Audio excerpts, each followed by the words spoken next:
Salut à tous, c'est pas top le cadre, hein? Pas top. On va changer. C'est mieux, non? Eh ouais, faut jamais se fier aux apparences. Cette intro est toute pourrie, mais elle va servir mon propos parce qu'aujourd'hui on va parler du Xiaomi Mi A2. Et on va voir pourquoi ce smartphone, derrière ses airs un peu simples, il cache un vrai bon appareil. Salut à tous, c'est Omar de Frandroid et aujourd'hui du coup, comme je vous l'ai dit, on va parler du Xiaomi Mi A2 et voir pourquoi c'est l'un des champions du rapport qualité-prix, mais que pour avoir ce titre, il a fait quelques sacrifices. C'est parti. Alors qu'est-ce qu'on retient du Xiaomi Mi A2? Eh bien d'abord, son design ultra simple.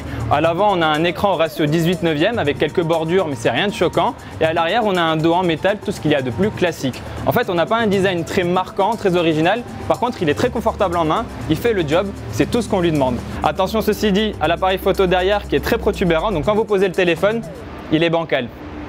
Donc ok, on a un design ultra simple, mais le Mi A2 il a plein d'autres qualités. D'abord son double capteur photo qui est vraiment très bon. Dans cette gamme de prix, on a rarement vu des images avec d'aussi belles couleurs, avec un niveau de netteté aussi bon. Franchement, c'est un régal à utiliser en intérieur comme en extérieur. En plus, le mode portrait est vraiment efficace. L'autre point fort, c'est Android One. Pas d'interface maison, pas d'application superflue, tout ce qu'on a c'est l'expérience Android simple, efficace et toujours mise à jour. On aime beaucoup. On va maintenant parler des performances. Le Xiaomi Mi A2, il a un Snapdragon 660 et il faut savoir que vous n'aurez aucun autre téléphone moins cher que le Mi A2 équipé de la même puce. Avec ça, vous n'aurez jamais de problème pour les tâches du quotidien et en plus, sur les jeux gourmands, le téléphone il est jamais mis en difficulté. Ça tourne toujours de manière satisfaisante, même si ok, vous n'avez pas les performances les plus incroyables du monde, mais c'est toujours satisfaisant. En plus de ça, l'autonomie est vraiment très correcte. Ok, c'est rien de sensationnel, mais vous tenez plus d'une journée très tranquillement. Par contre, comme on l'a dit au début de vidéo, le Mi A2 il a quelques petits défauts. Il n'a pas de prise jack, il n'a pas de slot micro SD, la luminosité de l'écran elle est vraiment trop juste, il faut souvent plisser les yeux pour voir ce qui est affiché à l'écran. Oh, et aussi, les photos de nuit, elles ont vraiment pas la même qualité que de jour et du coup c'est franchement mauvais.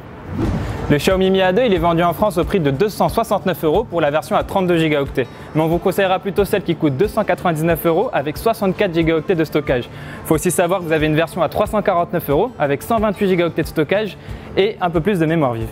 On a donc affaire à un rapport qualité-prix vraiment très séduisant. Le Xiaomi Mi A2 il a tout pour être champion de sa catégorie. Par contre, comme on a vu, il a quelques faiblesses. Donc avant de l'acheter, il faut vraiment vous demander si les défauts qu'on a cités plus haut, ils peuvent vous empêcher de l'apprécier ou non ce téléphone. Voilà, c'est tout pour cette vidéo. Merci de l'avoir regardé. N'hésitez pas à consulter le test complet du Xiaomi Mi A2. Le lien, il est dans la description. Quant à moi, je vous dis à très vite dans une prochaine vidéo. Sur Frandroid évidemment.